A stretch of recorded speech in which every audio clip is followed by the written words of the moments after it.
అబ్బా బాబోయ్! నీవొచ్చావా? ఈరోజు తాతయ్య నీకు ఒక మాయా కథ చెప్పబోతున్నాడు. ఇది ఏం కథంటే, మన చిన్నారి చిట్టి కథ. ఒక చిన్న ఊరిలో ఉండే ఓ పాప దారి దాటి అడవిలోకి వెళ్ళింది. కానీ ఆ అడవిలేండి బాబూ, అది మామూలు అడవి కాదు.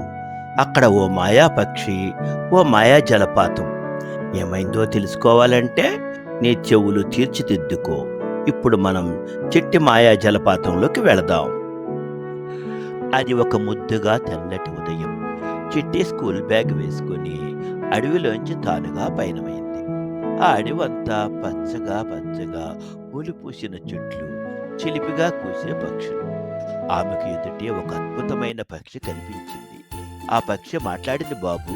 పక్షి ఇలా అన్నది.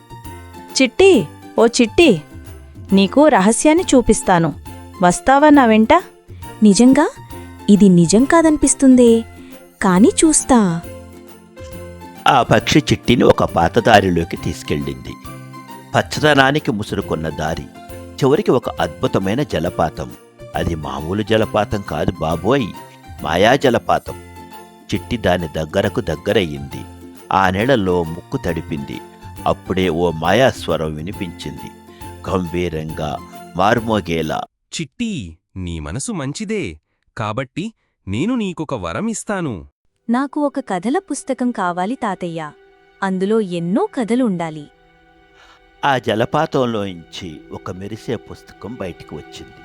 చిట్టి చేతిలో పడింది. ఆ రోజు నుంచి చిట్టి తన ఊరి పిల్లలందరికీ కొత్త కొత్త కథలు చెప్పేది. ఆ పుస్తకం ఆమెకు కలలనిచ్చింది, ఆనందాన్ని పంచింది. అదే కథ బాబోయ్.